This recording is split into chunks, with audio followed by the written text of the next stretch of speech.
fe, colmados de alegría, dando lo mejor, poniendo el corazón, abriendo bien los ojos, tendiendo nuestras manos, queremos ser signos de amor.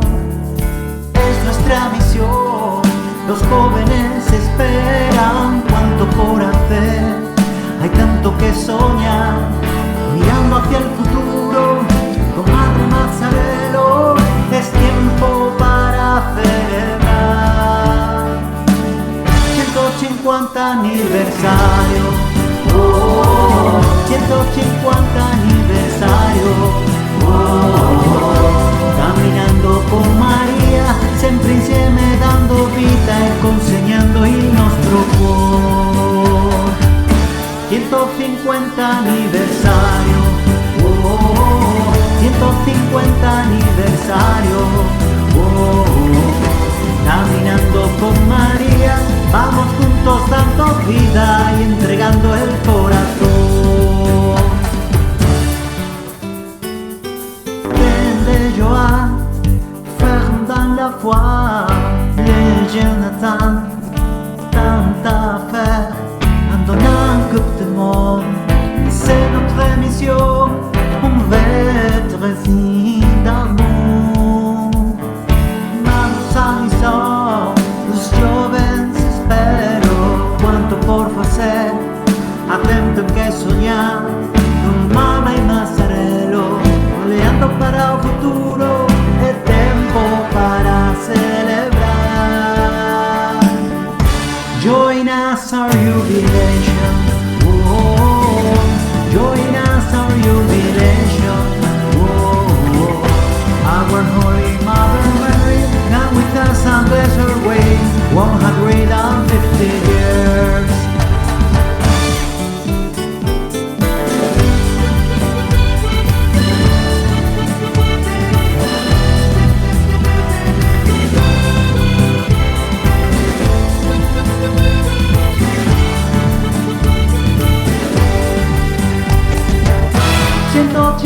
Aniversario, 150 aniversario,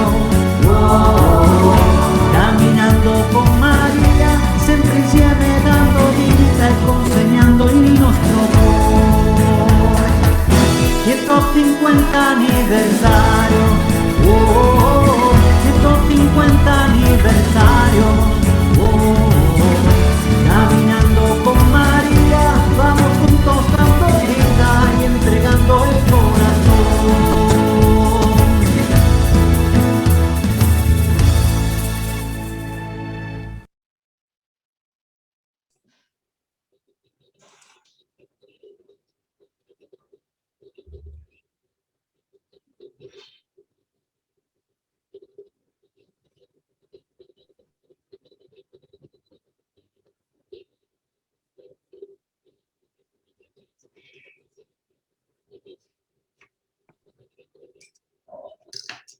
Sean muy bienvenidos, querida familia salesiana, al cuarto día de este siglo de webinar mariano, María Auxiliadora de los tiempos difíciles, en el marco del trío de preparación por los 150 aniversario del Instituto de las Hijas de María Auxiliadora, organizado por la Inspectoría Peruana Santa Rosa de Lima.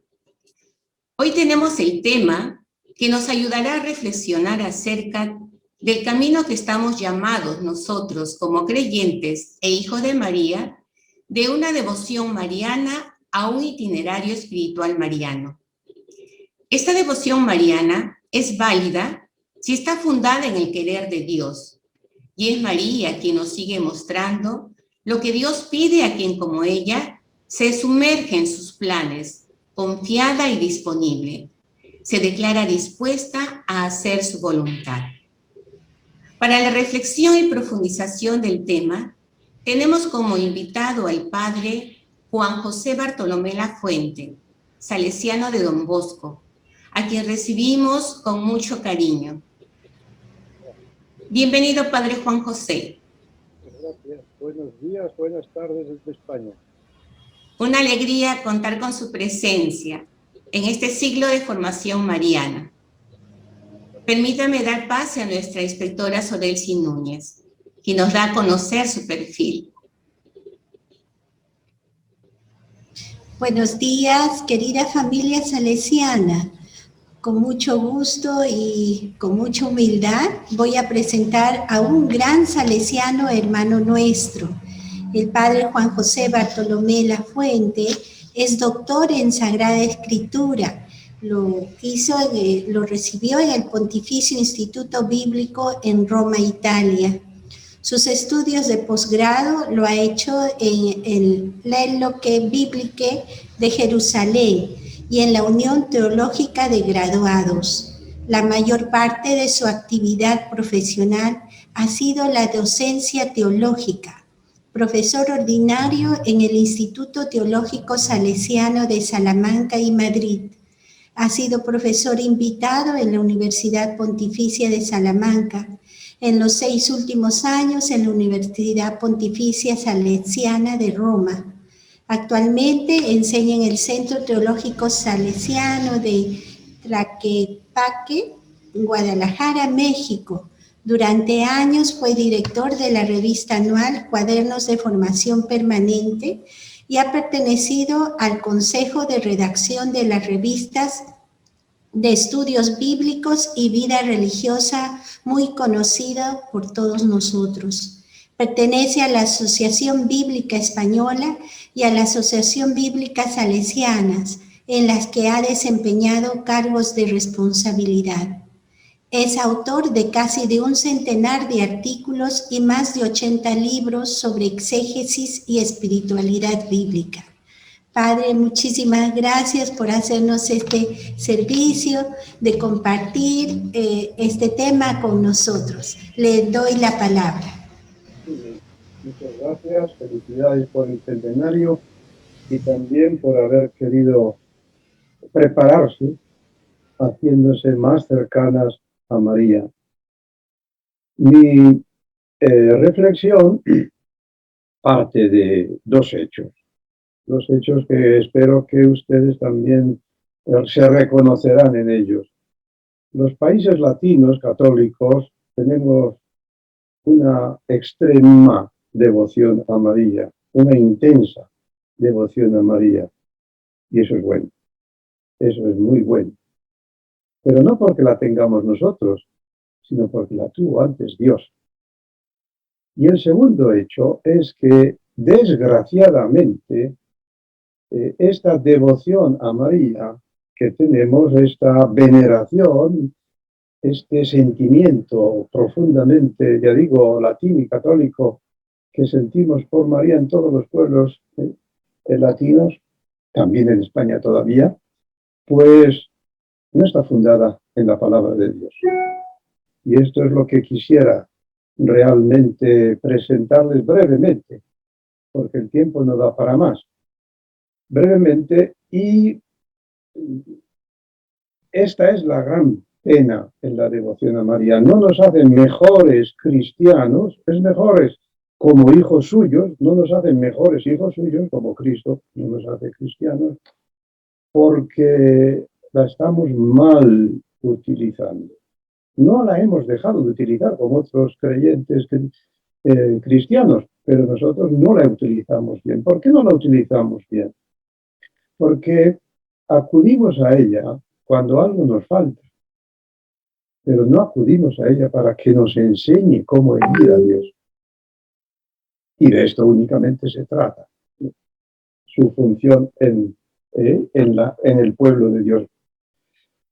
Parto de una afirmación, para que crean que no es algo nuevo, parto de una afirmación del Vaticano II, que después de muchas discusiones puso la figura de María, porque pensaban algunos que tenía que ser tratada aparte, la pusieron dentro del capítulo 8 de la Lumen Gentium, de la reflexión dogmática profunda e innovadora que hizo la Iglesia en el Vaticano II sobre la misma esencia de la Iglesia, su naturaleza, su función.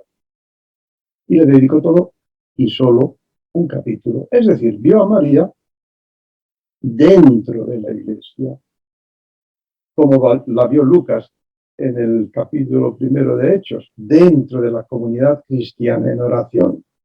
Ahí es el puesto de María, compartiendo vida y oración y espera del Espíritu. Pues bien, en esta afirmación que María, en este capítulo, hace una afirmación central que ha sido muy descuidada, me parece, en nuestra devoción a María. Y es que María peregrinó por un camino de fe. Lo voy a decir más claramente para que quede y después entramos en el tema. Luego esta misma frase la repetirá San Juan Pablo II en su encíclica sobre María en la Iglesia, Redentoris Mater, y dirá precisamente como lema o como leitmotiv, como principio fundamental y desarrollo de su encíclica, voy a proponeros el camino de fe que recorrió María. Y claro, evidentemente, se tuvo que apoyar en la Escritura. Miren, decimos todos, que cuando leemos un texto del Nuevo Testamento, decimos todos, al final, si lo hacemos en la Eucaristía, decimos que es palabra de Dios. Y sin darnos cuenta de lo que decimos. Cuando leemos algo sobre María, no se nos cuenta tanto lo que fue María, sino lo que es Dios para nosotros, lo que sería Dios para nosotros, si nosotros fuéramos para Dios como María. Y este es nuestro reto para cuantos queremos ser no imitadores, sino queremos adoptar a María como madre de nuestra fe y como caminante maestra de nuestra fe, acompañante de nuestra fe. Para eso tenemos la imagen, el retrato que el mismo Dios la ha hecho en los relatos breves, escasos del Nuevo Testamento, sobre todo, exclusivamente de los evangelios, de los 4 evangelios. En lo que allí se nos cuenta, y a ver si me puedo explicar bien, en lo que allí se nos cuenta, no es el centro de atención María. Desde María nos tenemos que llegar a Dios, porque es la forma de ver María, de verse María en Dios y de verla a ella y de verla y de ver cómo Dios la ve, cómo Dios la considera. Si no, los relatos evangélicos que tratan de María no serían para nosotros palabra de Dios. Dicho más claramente y probablemente con mayor nitidez, Dios nos está diciendo en cada relato en el cual, son escasos, son pequeños, ahora volvemos sobre ello, en el cual aparece María, dicen, fíjense ustedes bien, lo que digo a María, lo digo para todos. Lo que hago con María, estaría dispuesto a hacerlo para todos, si encontrara en cada uno de nosotros alguien que hiciera, no que imitara, que hiciera lo que María ha hecho conmigo. Eso no significa, evidentemente, que es palabra de Dios. Y Dios se manifiesta a sí mismo. Dios se revela. Dios manifiesta su corazón, sus intenciones, su proyecto en lo que hizo a María en su vida. Pues dejemos, y esto sería una primera, diríamos, un primer reto, un primer desafío que sé que pocos lo adoptarán, lo afrontarán y lo asumirán. Dejemos de oír tantas cosas sobre María. Oigamos más lo que nos dice Dios sobre ella, que está en los 4 evangelios.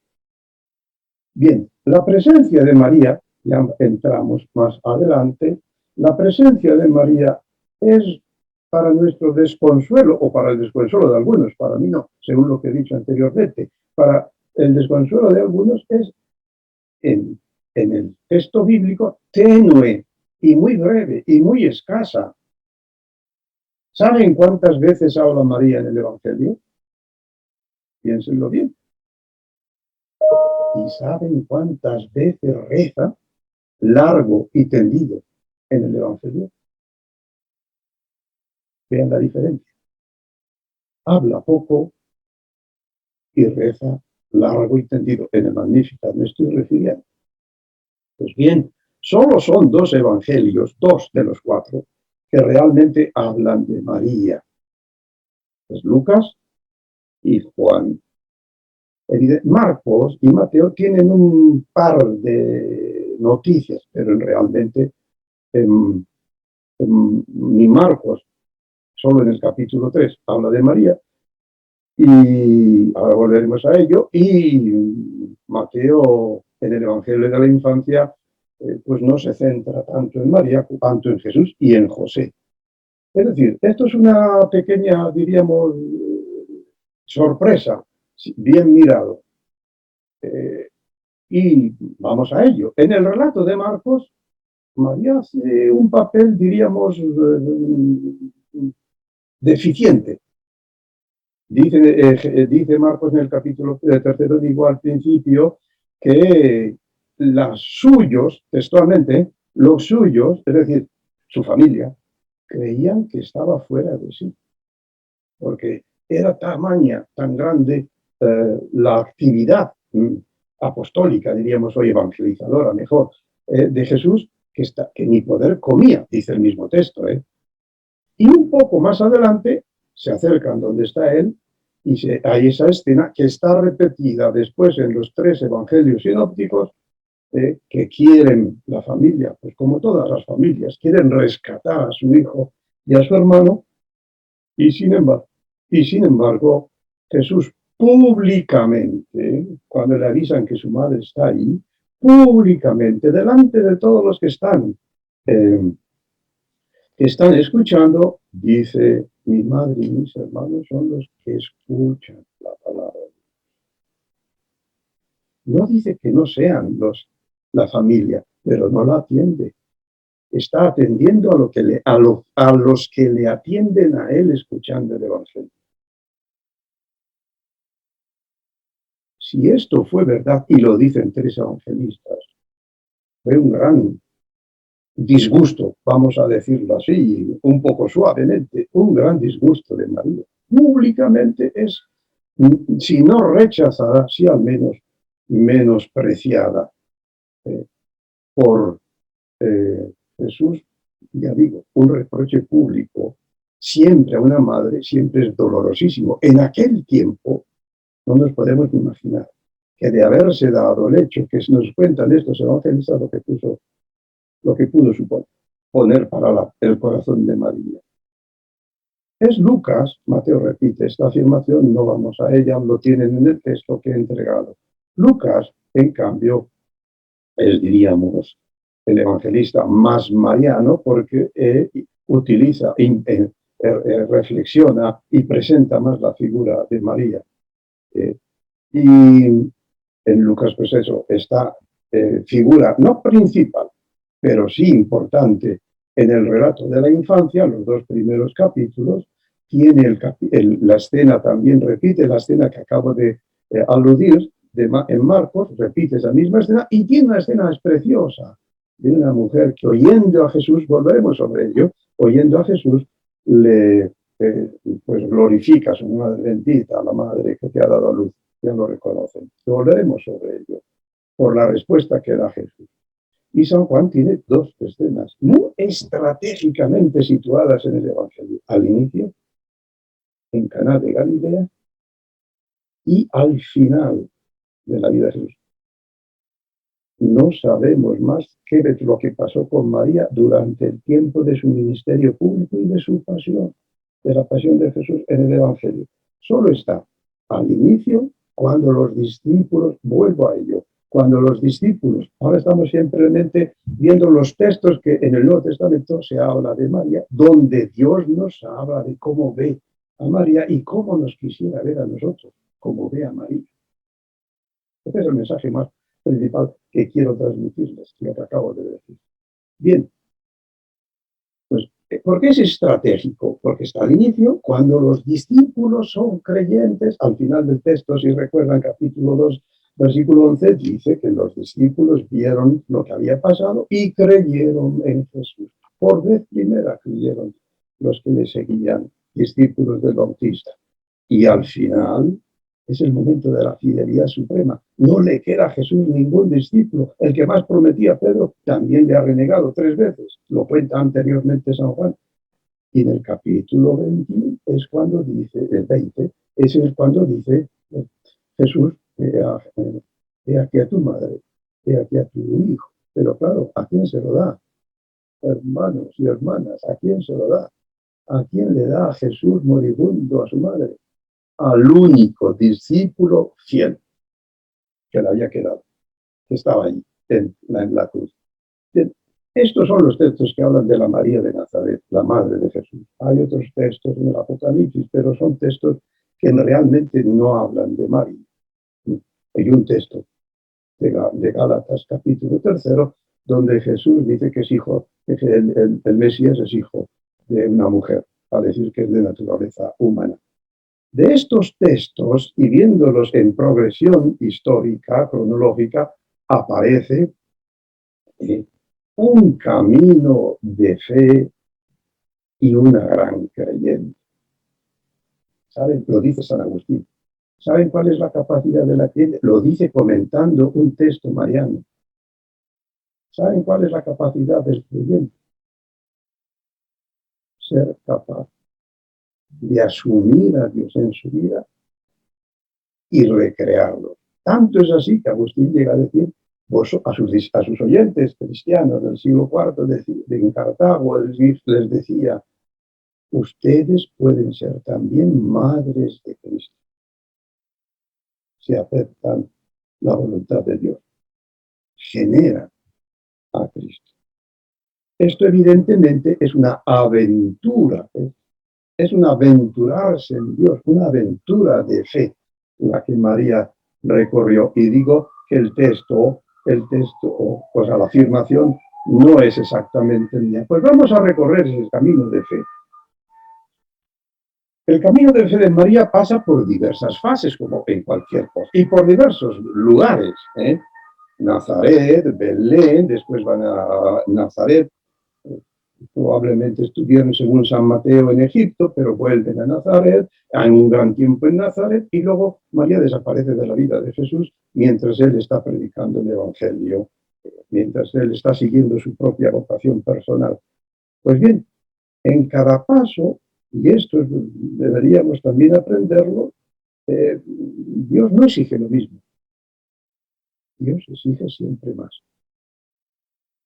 Si ustedes tienen una relación con Dios en la cual hoy les exigen menos que ayer, o Dios no las quiere, les quiere, porque quien quiere, requiere, pide algo más, espera algo más de quien quiere, o no le están siguiendo de verdad. María lo tuvo que aprender. Nosotros creemos que en la anunciación, bendita tú entre las mujeres, mejor, llena de gracia, el Señor está contigo, le dice el ángel, ya desde el principio. Así empieza Dios a entrar en la vida.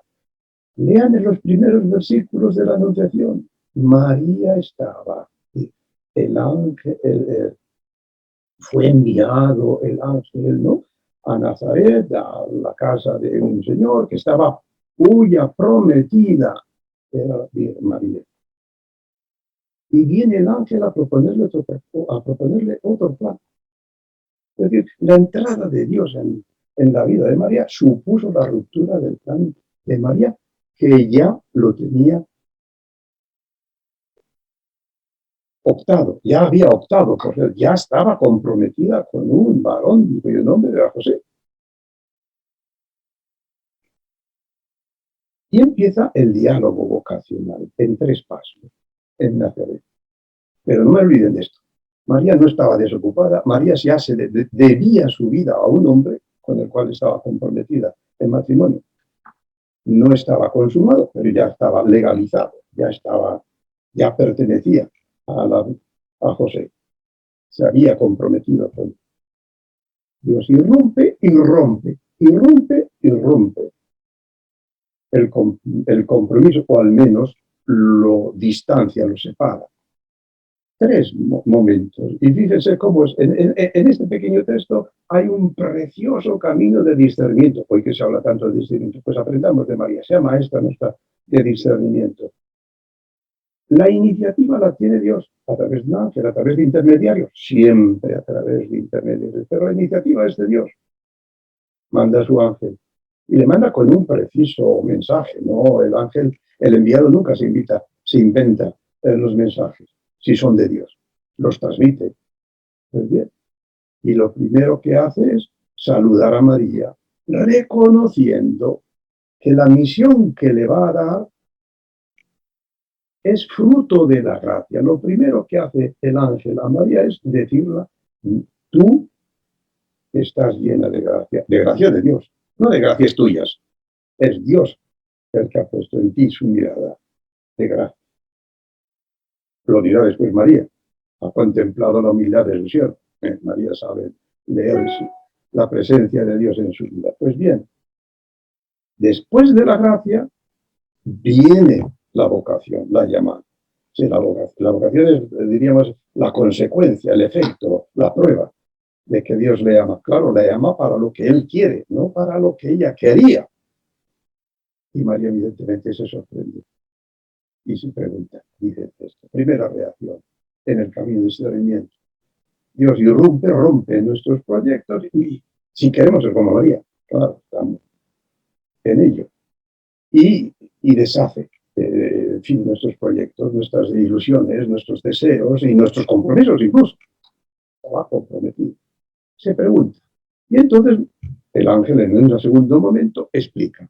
Ha sido elegida, que concebirá y dará a luz un hijo, etc. El hijo del Altísimo, su reino no tendrá. Le hace ver un proyecto inmenso, estupendo. ¿Quién se resistiría? Díganme ustedes, sobre todo las hermanas, las mujeres que me están oyendo, ¿quién se resistiría a decir, oye, vas a tener al Hijo de Dios como hijo tuyo, al Rey del mundo? ¿Quién se iba a resistir a esa invitación? Pues María dice, yo soy incapaz de hacerlo. ¿Qué me está diciendo? Yo no puedo. Mientras sea virgen, yo no puedo dar algo. La evidencia es obvia. Dios siempre llama a proyectos que no caben en nuestras capacidades, que no responden a nuestras, no solo que no responden a nuestras ilusiones, sino que que nuestras capacidades intelectuales, espirituales, no son más escasas de lo que el esfuerzo por seguir a Jesús, o a seguir, en este caso, a Dios, nos exigiría. Siempre estamos en deficiencia de gracia, por muy llenos que estemos, como dice María al principio. Y fíjense, y esto es lo más bonito, además, en el diálogo vocacional de María, en el camino de discernimiento. Precisamente cuando dice yo soy incapaz, es cuando dice, mira, Isabel va a concebir, la que decía en estéril, nada es imposible a Dios. Lo que tú no puedes, lo que tú no te has merecido, te lo voy a dar yo. Una vocación, madre de Dios. Y si no puedes ser madre, también te lo voy a dar yo con el Espíritu. El Espíritu descenderá sobre ti. Dicho de una manera más clara, porque me estoy alargando, dicho de una manera más clara, el Espíritu es el don que da Dios a los incapaces de hacer su voluntad. Pero que lo reconocen, que lo aceptan, que lo asumen, que se maravillan de que Dios nos llame para tanto con tan pocas fuerzas y con tan poco, diríamos, cuerpo, con tan poca posibilidad en nuestra vida. Y cuando dice, bueno, María entonces se rinde a la voluntad del Señor por la promesa de su Espíritu, le ha rendido, le ha disuelto la objeción. Y aquí estaba esto. Y dice el texto, y el ángel se marchó. Al principio decía, y el ángel vino, fue enviado, la primera palabra, el primer verbo, y el ángel no tenía nada que hacer. Cuando Dios encuentra a un obediente como María, sobran los intermediarios. Ya la relación de María va a ser siempre con Dios a través de su Hijo y bajo el Espíritu Santo. La última escena de Lucas en el capítulo 1 de Hechos, que es la última escena, será también Pentecostés mariano, es decir, bajará por segunda vez sobre María, pero ya con los apóstoles en ella. Y aquí inicia un camino. Ya digo, en el texto que les he ofrecido está un poco mejor redactado de lo que estoy diciendo, pero no quiero ser más largo de 45 minutos. ¿Qué hace María cuando ya ha asumido la voluntad de Dios de ser madre? Dice el texto, e inmediatamente se levantó y hizo un viaje hacia las montañas de Judea. No sabemos muy bien, aunque se localiza en Ain Kare, no sabemos muy bien dónde, pero es en las montañas cercanas a Jerusalén, donde solían vivir los sacerdotes. Y baja ella sola ya en estado, porque cuando se encuentra con Isabel y la saluda, Isabel ya reconoce que ella está en estado. ¿De dónde a mí? Que la madre de mi Señor. Es la primera afirmación en el texto bíblico donde se la reconoce la madre de Cristo, la madre de Dios, la madre de mi Señor. Dice Isabel, vengan, ¿cómo es posible que me visite? Fíjense, voy a ir deprisa señalando los elementos fundamentales. ¿Cómo empieza a ser madre de Dios María? ¿Cuándo no? ¿Cuándo? Cuando obedece a Dios. Totalmente. Pero ¿cuándo? ¿Qué es lo que hace? ¿Qué es lo primero que hace? Ponerse a ser la madre de Dios. Inicia su maternidad. De hecho, ya digo, la reconoce Isabel. ¿De dónde a mí que la madre? No tenía apariencia, no se le veía señales de ningún... Acababa de aceptar y por tanto de concebir al Hijo de Dios. ¿De dónde a mí que venga la madre de mi Señor? Y lleva a Dios a aquella familia. El servicio a Dios, he aquí la esclava del Señor, se realiza en la historia e inmediatamente en el servicio al prójimo necesitado, en este caso su prima Isabel. Esta es la forma de evangelizar de un creyente. No se puede dar a los demás lo que uno no ha asumido en su propia vida. María, lo dice el texto, llena de vida aquel vientre, por vez primera, en aquel momento, en el texto, por vez primera, no podemos imaginar otras cosas, en el texto, por vez primera, se dice que ella, la mamá, ha notado la vida del hijo en su seno, por vez primera, la que decía Esther de tantos años. Lleva vida donde no la hay. María, con su servicio, con su persona. Y hace profeta también. Ella que había recibido el Espíritu, hace profeta a su prima. Esa es la forma, diría, mariana de evangelizar. Solo quien tiene a Dios lo puede dar, hermanos. Solo quien acoge a Dios lo puede dar para ser acogido. Y fíjense, lean si no el texto. Dice que la saludó. Solo eso, un simple saludo. No se puso como algunos sacerdotes que todos conocemos a sermonear largo y tendido. La saludó simplemente cuando llegó a aquella casa y la llenó. Llenó el vientre de vida sentida, reconocida, y la llenó de espíritu porque proclamó. Y proclamó, ¿qué es lo que le proclama? Isabel. La primera bienaventuranza no las dijo Jesús, se las dijeron a María, bienaventurada tú. ¿Por qué? ¿Porque eres madre de Dios? No, hermano, porque eres creyente. Fue por creyente que fue madre de Dios. El mayor título de María no es la maternidad, que no era posible para ella, que no tuvo más que aceptarla por don de Dios. El mayor mérito de María es creerse lo que Dios le decía y crear en su vientre al Hijo de Dios. Y eso está, porque esa es la palabra de Dios para nosotros, está dispuesta a hacerlo María por cada uno de nosotros. Si encontramos la misma fe. Inmediatamente, y no no moralicemos el texto, pues no moralicémonos. Inmediatamente María irrumpe en el Magnificat. Ya digo, les lo decía anteriormente, pocas veces habla María, pocas veces habla María. Y sin embargo, reza mucho. ¿Y cuál es? Voy a decirlo muy brevemente. ¿Cuál es la oración de María? Primero, de alabanza. De alabanza. No pide nada. Y ustedes tienen que pensar que es, lo voy a decir muy breve y muy rápidamente, a lo mejor a algunos se sorprende. Cuando María se presenta a Isabel, es una madre soltera. En nuestra época, pues somos todos muy tolerantes. En aquella época, evidentemente nadie lo sabía, pero en aquella época hubiera sido una proscrita para toda su vida.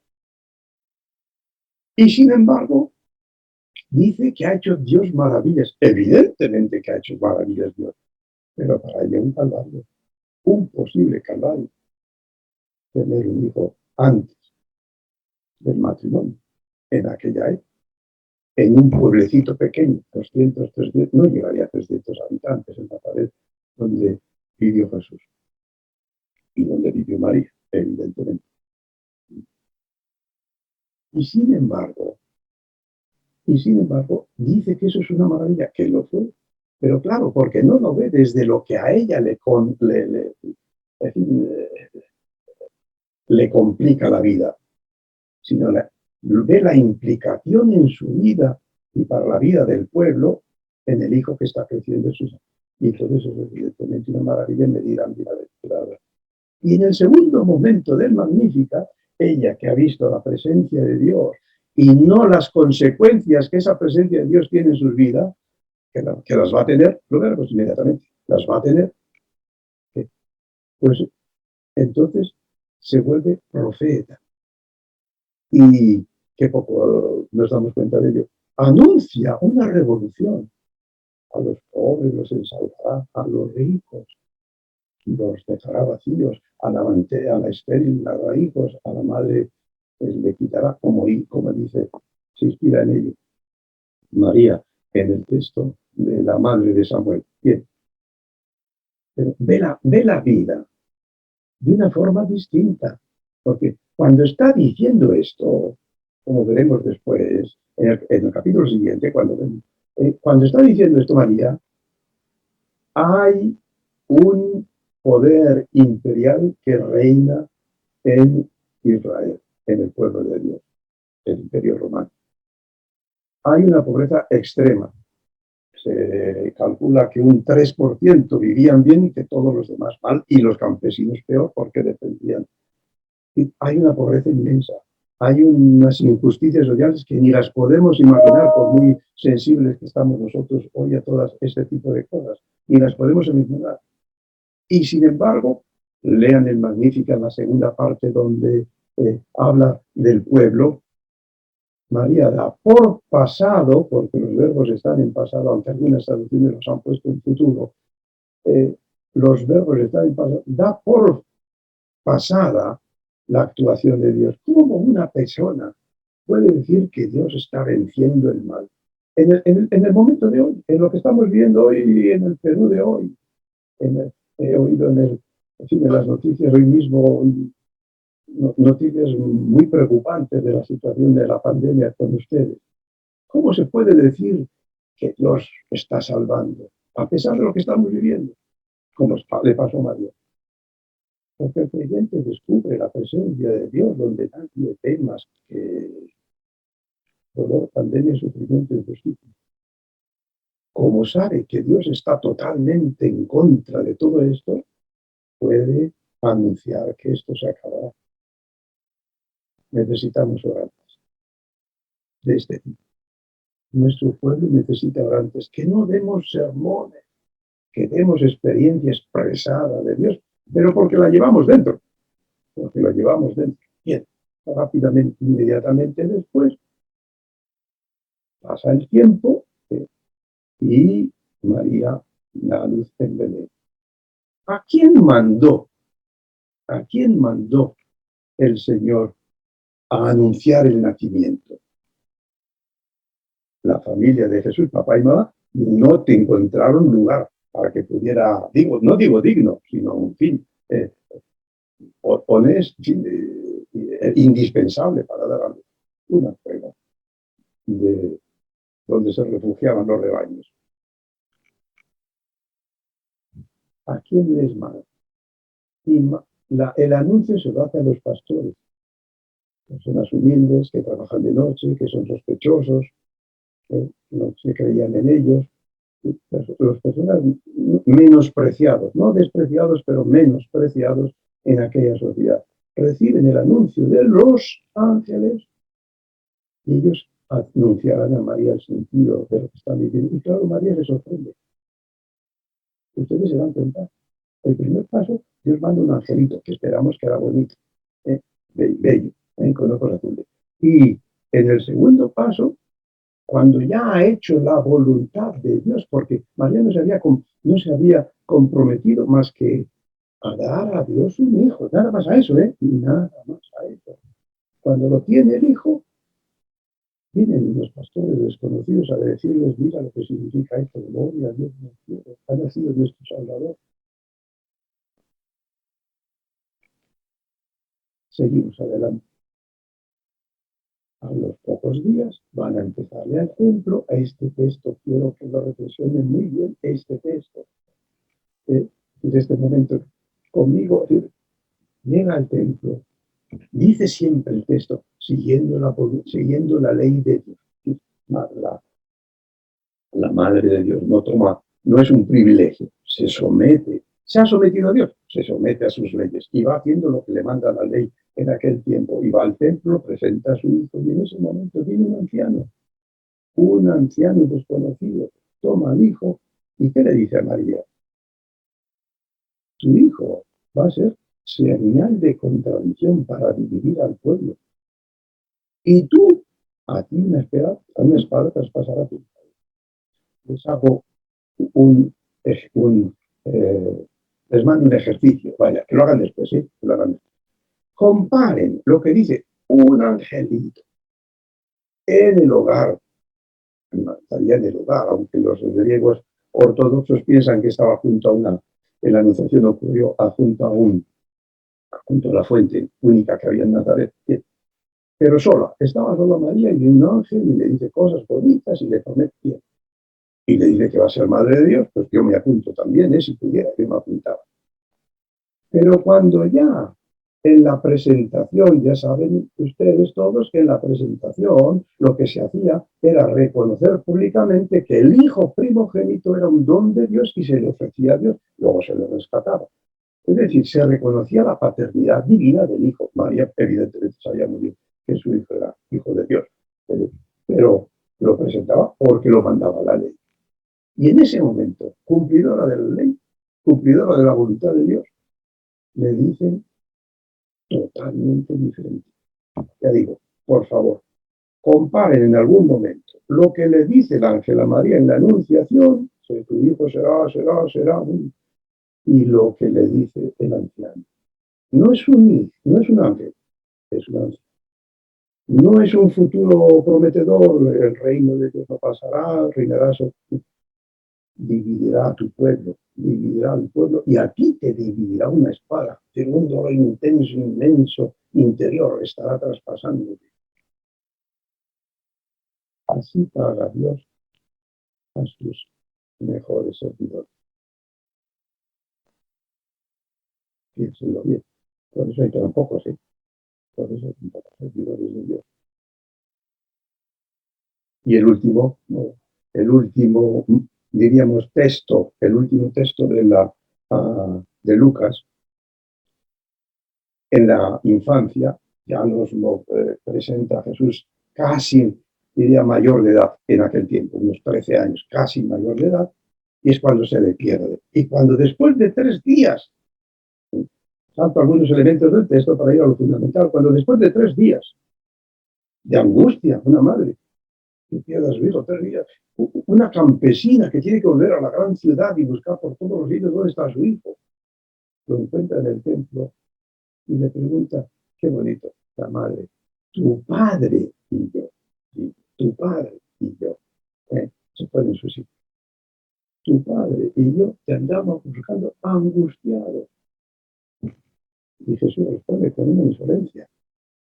¿Por qué me buscas? ¿No sabíais que yo tengo que ocuparme de las cosas de tu padre? Es decir, fíjense, tu padre y yo, qué natural, y además qué lógico, y qué angustiosa podría ser en María esa expresión. ¿Por qué nos has hecho esto? No tenéis razón para pedirme. Cuenta, yo le debo a mi padre, a mi padre. Por vez primera, el niño adolescente se reconoce ya por vez primera hijo de Dios. Luego volverá a la obediencia y estará años y años, pues casi más de unos 20 años después, conviviendo con sus familias. Pero claro, dice el texto, y esto es otra de las cosas que hay que aprender, dice el texto, que no entendía. 2 veces ya lo ha dicho en este capítulo, que no entendían lo que estaba pasando. Jesús dicho más brevemente para seguir adelante, mientras Jesús crecía en edad y sabiduría, María crecía como creyente y en oscuridad. Porque como estar cerca del fuego quema, o estar cerca de la luz ciega, fue un calvario para María acompañar a Jesús. De hecho, ya me he referido a ello, cuando al inicio del ministerio público recibe, diríamos, ese bofetón público, esa desconsideración pública. Mi madre y mis hermanos no son los que vienen por mí, son los que me oyen y hacen la voluntad de Dios. Y cuando aquella mujer, pues si no les queda claro, capítulo 11, son 2 versículos solo, en el capítulo 11 de Lucas le dice, oyendo a Jesús, y aquí me voy a parar un poquito, oyendo a Jesús, no estaba la madre, dice, oh, qué madre tendrás tan buena, tan excelente, bendita la madre que te dio a luz y los pechos que te amamantaron, muy gráficamente, muy latinamente, hablando. Dice Jesús, más bien, no dice que no, más bien, bendito el que escucha la palabra de Dios. La grandeza de María. Y esta sería realmente la última escenita, porque hay en el Evangelio, hay otra en el libro de Hechos, de la que vamos a hablar muy brevemente. Pero me queda, fíjense, no es que diga que María no es bienaventurada. Dice que si es bienaventurada, no es por ser madre física, sino por ser creyente. Es la fe, la aceptación, la confianza en Dios, la que le hizo madre, y la maternidad divina es consecuencia de una gracia de Dios en ella, de una elección y de una obediencia servil en María. Servil, el texto griego de Lucas dice, doulos, servidor, pero servidor no de criado, servidor de siervo. Bien. El último texto de Lucas es un versículo, 1:14. Jesús se ha ido, los ha dejado solos y se queda María, dice el texto, unánimes con los discípulos, unánimes en la oración. Qué bonito es esto. Cuando la iglesia está unida, cuando los apóstoles están unidos, esperando el Espíritu y la misión, porque ese capítulo 2 es cuando Pedro inicia la misión universal en Jerusalén, hablando por vez primera de la resurrección. Ahí está María antes, con el apóstol, compartiendo vida y compartiendo oración. Esa es la última fotografía del Nuevo Testamento que nos da María, de los evangelios, que nos da María sinóptica. María está con nosotros mientras, y sin nosotros, estamos unidos por la oración común y esperando al Espíritu. 5 minutos más para dejar tiempo a algunas preguntas. 5 minutos más para hablarles del Evangelio de San Juan. Decía antes que en San Juan hay únicamente 2 textos, pero que están estratégicamente situados en el Evangelio. Al inicio del ministerio, capítulo 1, Jesús llama a sus discípulos, los llama, le siguen, discípulos del Bautista, le siguen y siguen con él, yo ahora me voy a detener en esto también, y al final, cuando antes de morir entrega a su hijo, a su madre, a la madre, a su discípulo. Bien, ¿qué dice el texto en Caná? ¿Cómo empieza el texto en Caná? Al tercer día, habían pasado 4, al tercer día era el 7º, al tercer día Jesús fue con sus discípulos a una boda en Caná, atenta, donde estaba María. Lo voy a decir más claro para que se me entienda. No es a Jesús por María, es a María por Jesús. Ese es el camino evangélico. Ese es el camino evangélico. Fue Jesús quien llevó a sus discípulos sacándolos del desierto a un banquete. En fin, no tenemos tiempo, pero este texto es precioso y es donde realmente María es auxiliadora, no de las necesidades, de la fe de los discípulos, porque el texto acaba afirmando la fe de los discípulos y llevándolos a su casa, a su familia, con su familia, llevándolos bien. A lo que iba, es Jesús quien dice, lean el texto de nuevo, quien lleva donde ya estaba María. ¿Y qué hace María? Como buena mujer, meterse por los lugares de donde no lo visitan los demás, ver la falta, descubrírsela. Y fíjense, otra de los grandes ejemplos que nos da María, cómo se piden cosas a Jesús. ¿Cómo se piden cosas a Dios? Confiando lo que uno ha visto, no pidiéndole que haga lo que Dios quiere. No tienen vida. Confiando, madre, esto es muy maternal, muy femenino, confiando que su hijo, al saber lo que pasa, como lo conoce, va a intervenir. No tienen vida. No digan a Dios lo que tiene que hacer. Él ya lo sabe.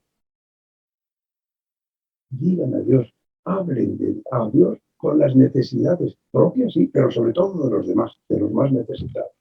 Pónganles, ¿cómo es posible que haya tanta pobreza? ¿Cómo es posible que nos pase esto? ¿Cómo es posible que a esta señora tenga que morir dejando tantos hijos? ¿Pero qué está pasando?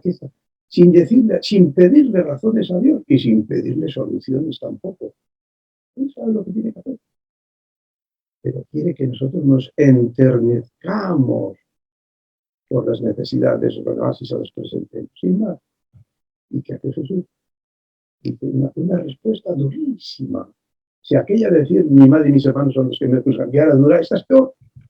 A ti y a mí, ¿qué? Esa es la traducción directamente del texto griego.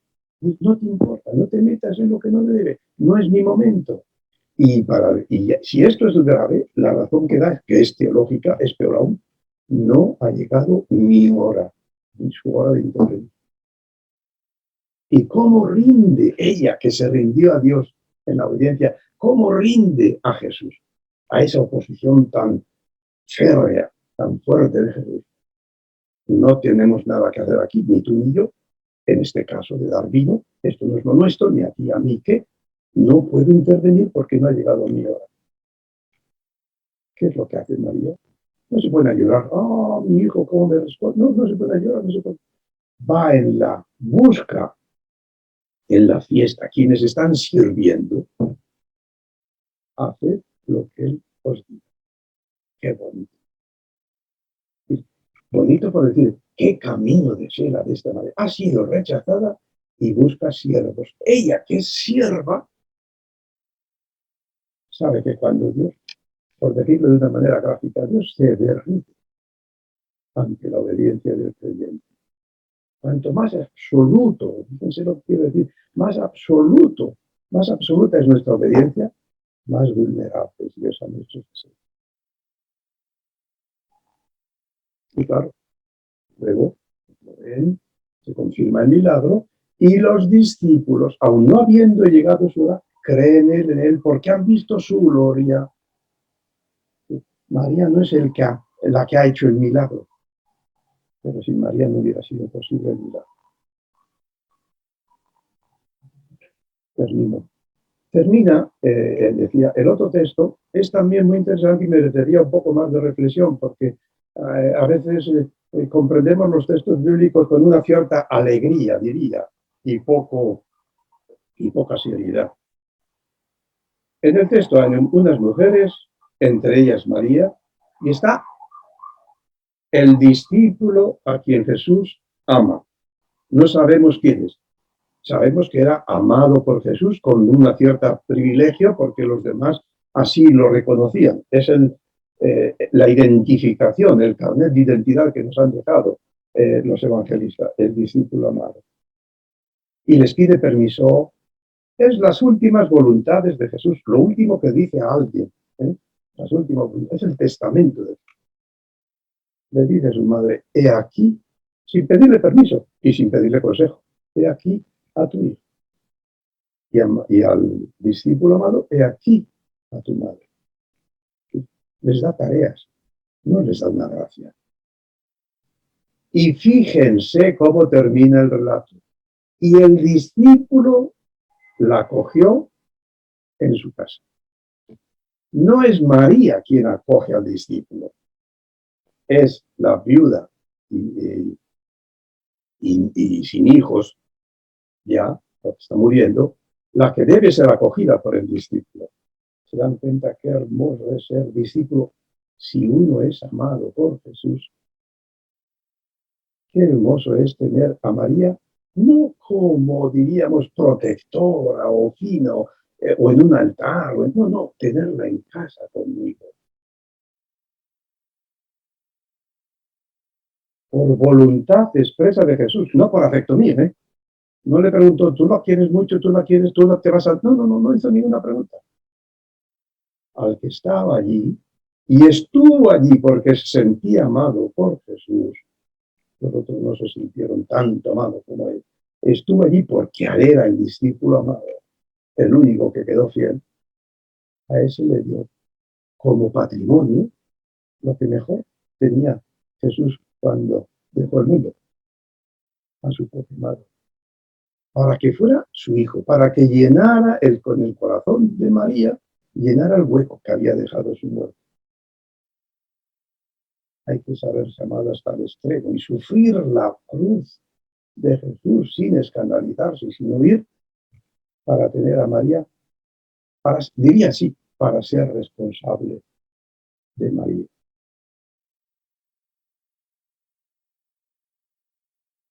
Hermanas, y algún hermano, si es que hay para ellas un hermano, hermanas, María es la palabra más excelsa, como personaje, más excelsa, más significativa, más clara, donde Dios se ha revelado en ella y en lo que se nos cuenta de ella, se ha revelado con diríamos, con unas promesas increíbles. Todos podemos ser madres, y la frase no es mía, ya digo, es de San Ambrosio y después de San Agustín. Todos podemos amamantar al Hijo de Dios, hacerlo crecer en nosotros, en nuestra vida, si tenemos la fe de esclava de María. Hágase en mí lo que tú digas, cueste lo que cueste. Y termino. Y este proceso de fe, si ha quedado bien por mí descrito, es un continuo. O sea, cuanto más cerca, lo he dicho anteriormente, cuanto más cerca se está de Dios, más se sufre. No por nuestros pecados, sino por la cercanía con el pueblo, por la cercanía con la luz. Y la fe es resistir ese dolor y no apartarse nunca de Jesús. Y en ello María no solo es madre de nuestra fe, capítulo 2 de San Juan, sino es nuestra mejor maestra.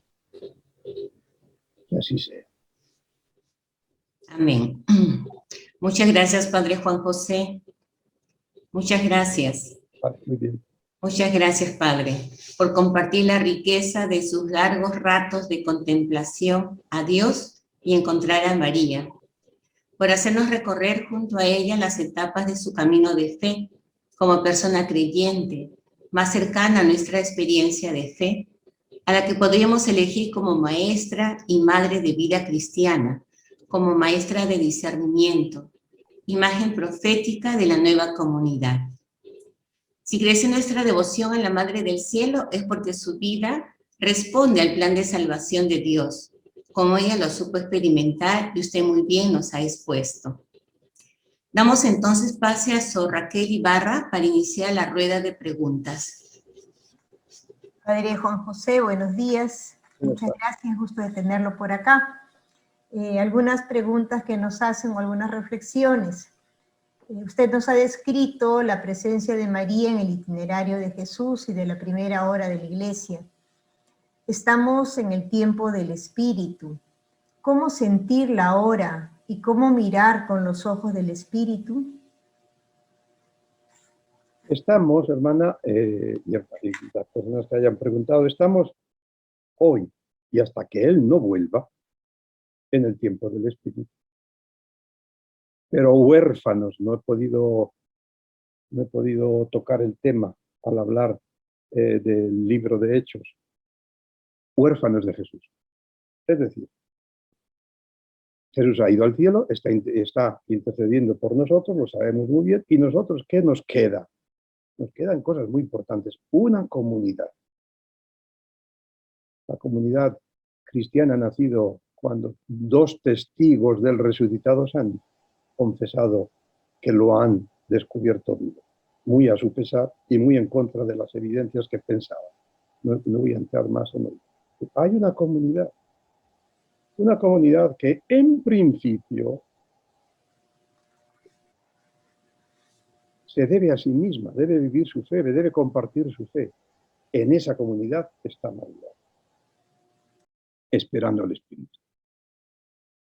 Esa es, diríamos, la fotografía diríamos, como se hace una fotografía del bebé cuando nace, esa es la fotografía de la Iglesia. Comunidad orante con María en la espera del Espíritu. Y cuando venga el Espíritu sobre esa comunidad, se lanzará al mundo al Evangelio. No es, diría, un trayecto que imagino yo, es el que está delineado en el texto bíblico.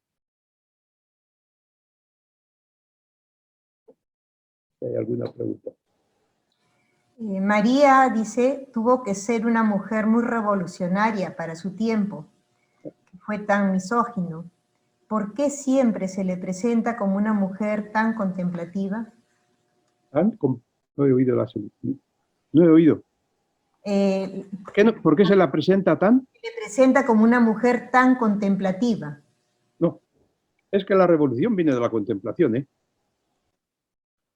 Y no es la revolución social. Es la revolución de Dios, que invierte los valores. No es... Dios. Lo he intentado muy brevemente, quizá probablemente en las hojas que les he mandado, pues podría, no recuerdo ahora, podría haberlo, o lo habría explicado mejor tal vez. Es contemplando a Dios en su vida, la primera parte del Magnificat, y esa contemplación se hace en la alabanza, no en la petición. No en la petición, ni siquiera en Caná María pide algo. Y cuando recibe al Hijo, al discípulo amado como hijo, no ha pedido nada. Es en la contemplación de la actuación de Dios en su vida, y les he dicho que era una madre soltera, que se exponía a grandes dificultades para la vida de por vida, la que ve una intervención preciosa de Dios, que está haciendo maravillas y que la van a llamar siempre bienaventurada a todas las generaciones, porque ha hecho maravillas, porque su misericordia es enorme. Y es entonces de esa contemplación cuando pasa a contemplar a un pueblo oprimido como victorioso, porque Dios va a intervenir. No es una revolución social, que la incluye, pero no es una revolución social. Se empieza contemplando a Dios en la propia vida. Dicho de otra forma, solo podemos caminar hacia Dios o llevar a otros a Dios si nosotros hemos hecho ese camino personalmente. Gracias, Padre. Otra pregunta que nos hacen, otro comentario. María escucha la palabra que implica voluntad, decisión, confianza en Dios, servicio, encuentro.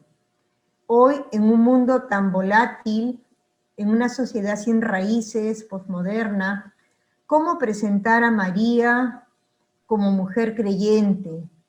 ¿Cómo crecer en la confianza contra toda esperanza? ¿Cómo explicar que es posible vivir y practicar la palabra sin temor? ¿Qué implica? ¿Qué expresa todo esto? Gracias. Brevemente, dos cosas. Con dos afirmaciones quiero responder a todo. Primero, que todo es gracia. Todo es gracia. He ido un poco deprisa, pero recuerdo que lo primero que se le dice a María es ave, un saludo vulgar, diríamos, salve, llena de gracia. Todo es gracia. También lo que nos va mal. También lo que nos va mal. Si viene de Dios, todo es gracia, aunque nos venga mal a nosotros. Y en segundo lugar, es decir, si para el que todo es gracia, solo con la fe se acepta como un don y alegremente. Y por tanto, pase lo que nos pase. Y ahora estamos pasando unos momentos, no digo trágicos, pero sí muy difíciles mundialmente. Nos creíamos que era que, y un pequeñísimo bacteria, que ni siquiera es un bichito, ha puesto de rodillas a todo el mundo. Es una enseñanza de Dios para volvernos a lo esencial, para no tener miedo a lo que nos, como dice el mismo Jesús, a los enviados. No tengáis miedo a los que os quitan, quitan la vida. Tened miedo a quien os puede perder para siempre. Yo creo que la situación actual es un kairos, es una oportunidad de Dios que nos da Dios para volver a Él. Aunque seamos menos, más sinceramente, más convencidamente. Y cuando tengamos una experiencia de Dios, el mundo será evangelizado con un saludo, como María. Gracias. Nos dice acá, por favor, Padre, ¿nos puede puntualizar qué significa discernir al estilo de María? Pues vamos a ver. Discernir significa separar. Separar. Y si hay algo que separar es porque hay algo confuso.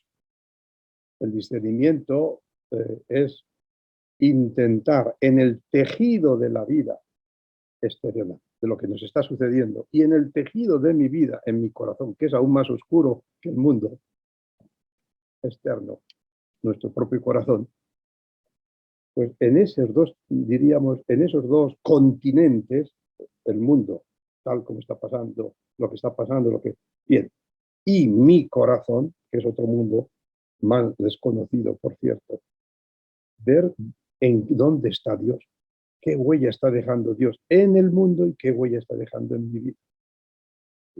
El paso de Dios.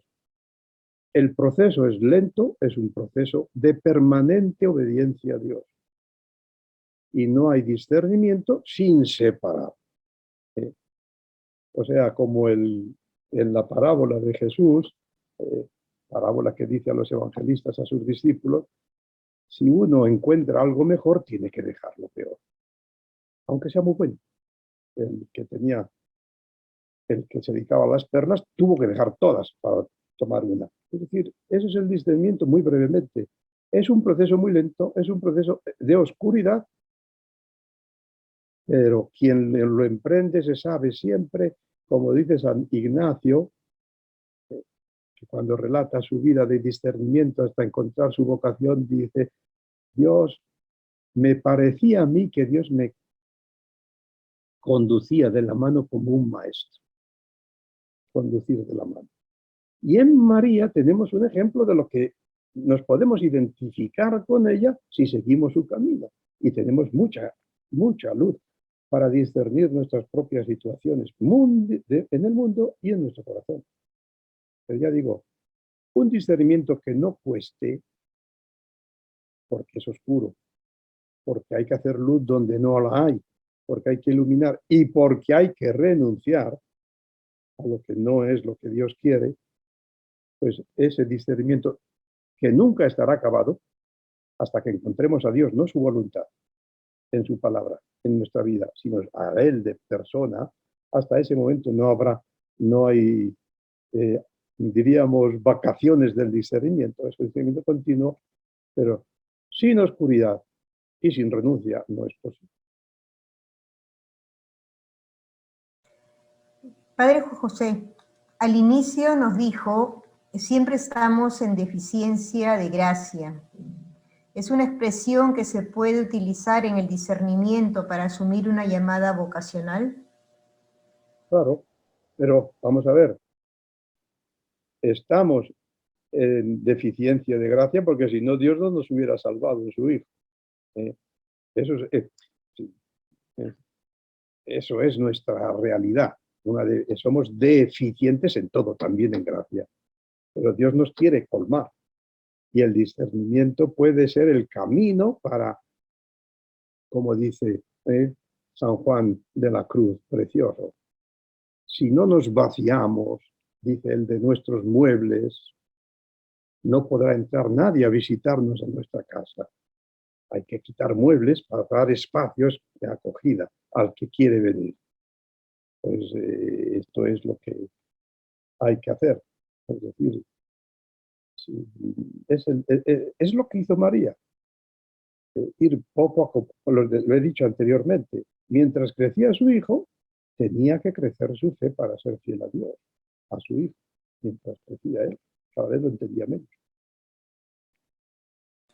Gracias. Una reflexión más acá, ¿no? Bueno, primero le agradecen por la reflexión, por la presentación que nos ha hecho. Mi pregunta es, hoy decimos que somos amigos de Dios, pero en la oración del Ángelus, María se presenta como la esclava. ¿Cómo se debe entender esto? ¿Cómo explicar esto a las niñas y jóvenes? Aplicarla lo deben explicar ustedes, no yo. Pero bueno, ¿cómo? Pues vamos a ver. María se hizo, es hija de Dios también, hija de Dios Padre. Bien. María se hizo madre del Hijo por la obediencia. Que no tiene nada. El hijo, acuérdense de Getsemaní, y primero de las tentaciones y después de Getsemaní, el Hijo, Jesús, el Hijo de María, tuvo que hacerse hijo aceptando al Padre. No tiene no hay, son, diríamos, matices en las palabras, pero solo una obediencia ciega, total, absoluta, aunque nos cueste la vida. Ese es el texto en Getsemaní. Aunque le costase la vida, al final, hágase tu voluntad, Padre. Y lo decimos todos los días. Hágase tu voluntad es hacernos hijos, sí, claro, hijos. Pero porque hacen la voluntad del Padre como si fueran siervos. Es decir, sin remisos, sin excusas, inmediatamente y totalmente.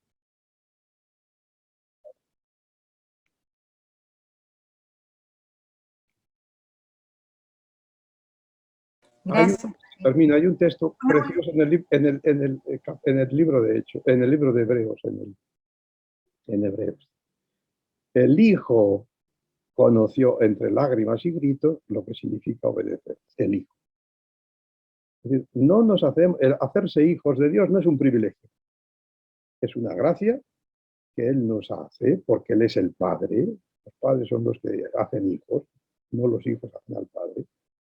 Es una gracia, pero una gracia que al aceptarla hay que hacer espacio y hay que renunciar a todo lo que no sea de Él y para Él. Eso es la obediencia de siervo.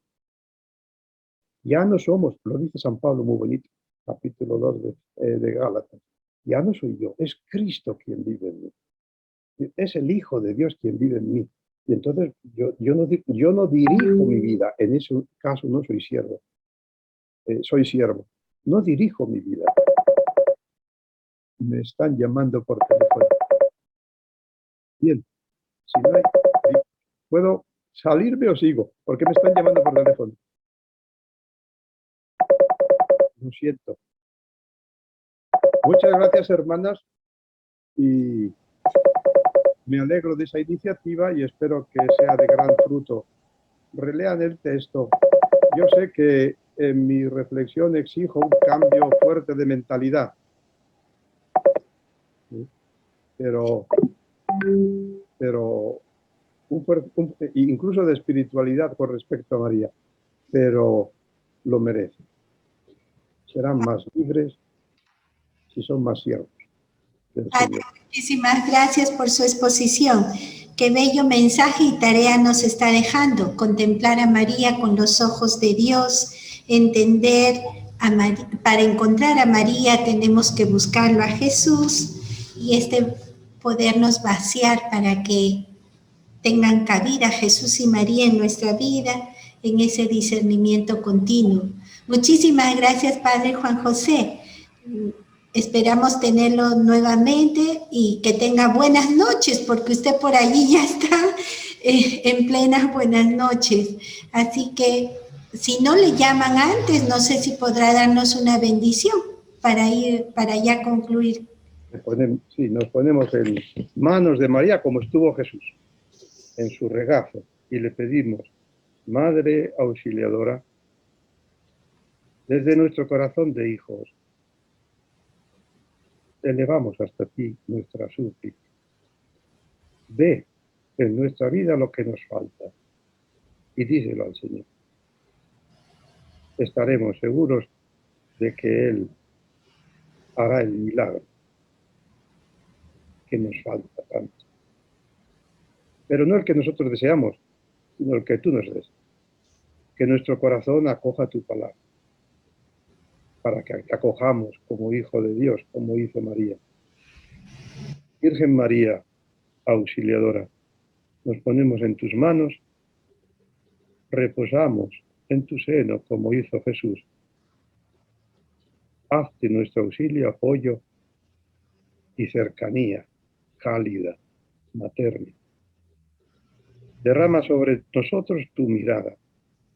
Abrázanos, como te abrazaste tantas veces a tu Hijo, para que vivamos como vivió tu Hijo, atentos a la voluntad del Padre y a la salvación de aquellos a quienes hemos sido confiados. Y que Dios Todopoderoso, Padre, Hijo y Espíritu Santo, les bendiga, les llena de sus bendiciones, de su paz. Amén. Amén. Muchas gracias, Padre. Buenas noches. Buenas tardes.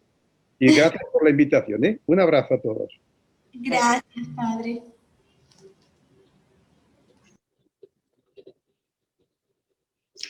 Bien, ahora nos disponemos a rezar un misterio de Rosario, animado por los padres de familia de la comunidad del Cusco.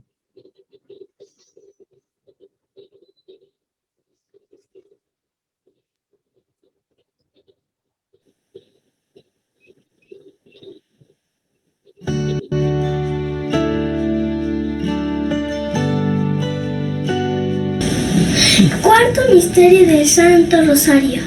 María la Auxiliadora de los tiempos difíciles.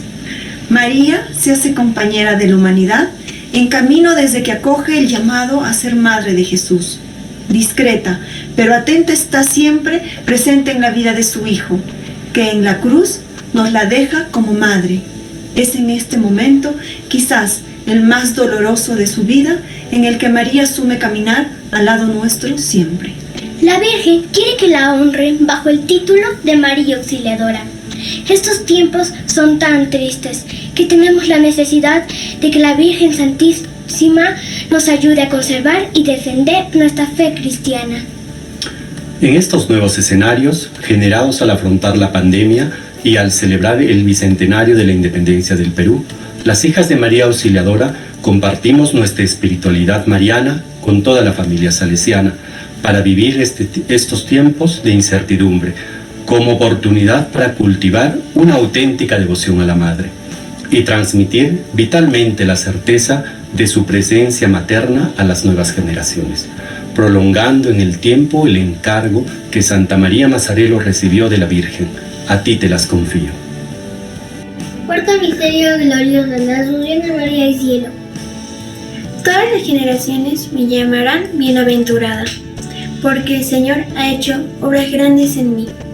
La Santísima Virgen María, cumplido el curso de su vida terrena, fue llevada en cuerpo y alma a la gloria del cielo, en donde ella participa ya en la gloria de la resurrección de su Hijo, anticipando la resurrección de todos los miembros de su cuerpo.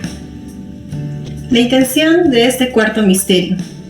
María, Madre de nuestro Salvador, intercede por todos nosotros ante tu Hijo, para que more en cada uno de nuestros corazones, en cada enfermo del hospital, en todo el personal médico, en los sacerdotes y religiosas, en la familia que esté en casa, en nuestros abuelitos, en la gente encarcelada, afligida, oprimida y maltratada, en las personas que hoy no tienen un pan para comer, y en aquellos que han perdido un ser querido por causa del coronavirus u otra enfermedad.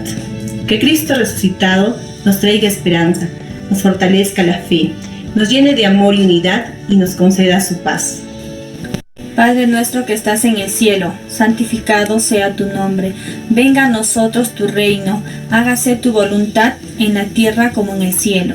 Danos hoy nuestro pan de cada día y perdona nuestras ofensas como también nosotros perdonamos a los que nos ofenden. No nos dejes caer en la tentación, líbranos de todo mal. Amén. Dios te salve María, llena eres de gracia, el Señor es contigo. Bendita tú eres entre todas las mujeres y bendito es el fruto de tu vientre Jesús. Santa María, Madre de Dios, ruega por nosotros los pecadores, ahora y en la hora de nuestra muerte. Amén. Dios te salve María, llena eres de gracia, el Señor es contigo. Bendita tú eres entre todas las mujeres y bendito es el fruto de tu vientre Jesús.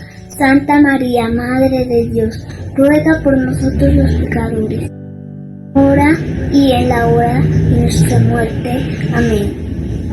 Dios te salve María, llena eres de gracia, el Señor está contigo.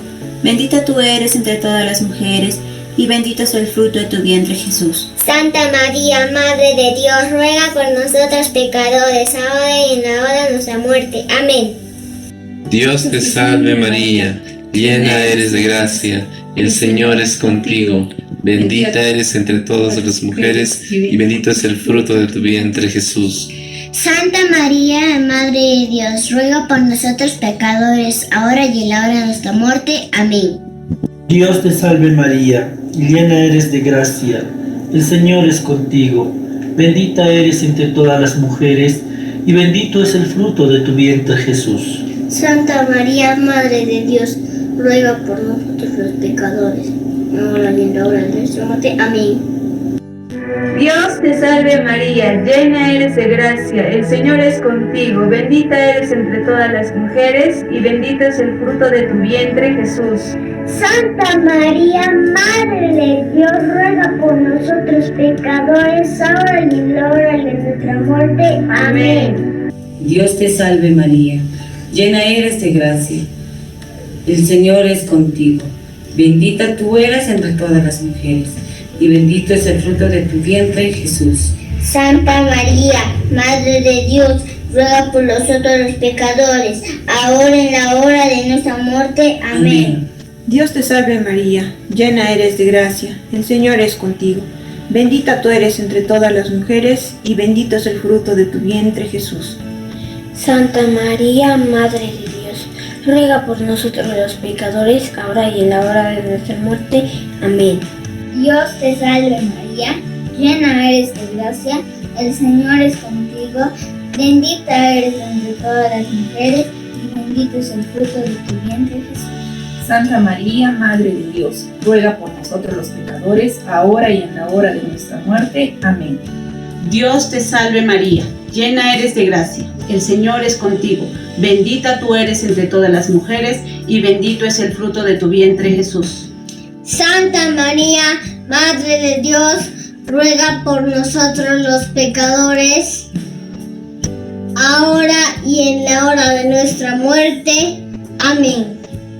Gloria al Padre, al Hijo, al Espíritu Santo, como era en un principio, ahora y siempre, por los siglos de los siglos. Amén. María, Madre de Gracia, Madre de Misericordia, defiéndenos de nuestros enemigos y ampáranos ahora y en la hora de nuestra muerte. Amén. Oh Jesús, perdona nuestros pecados, sálvanos del fuego del infierno. Lleva todas las almas al cielo, sobre todo aquellas que necesitan más de tu misericordia. María, auxilio de los cristianos, ruega por nosotros. María, auxilio de los cristianos, ruega por nosotros. María, auxilio de los cristianos, ruega por nosotros. En el nombre del Padre, del Hijo, del Espíritu Santo. Amén. De una devoción mariana a un itinerario espiritual mariano. La devoción mariana es válida si está fundada en el querer de Dios.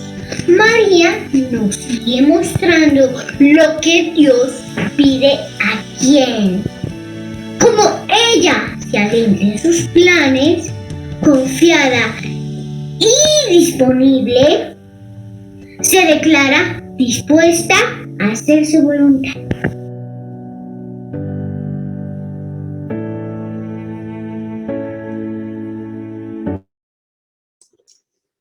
Muchas gracias. Agradecemos a los padres de familia del Cusco por animarnos a este espacio de oración tan sentida y de las pequeñitas también. Y gracias, Orelsi, también por tu presencia y a toda la audiencia. Muchas gracias. Gracias por su presencia y participación. Los esperamos el viernes 4 del presente, donde tendremos la última ponencia con Sor Adriana Silva de Uruguay, con el tema María para los jóvenes hoy, un tema muy importante y esencial para nosotros. Bien, nuestra auxiliadora, a la Virgen de los tiempos difíciles, pedimos nos siga acompañando en este tiempo que lo necesitamos tanto. Muchas gracias, hasta el viernes.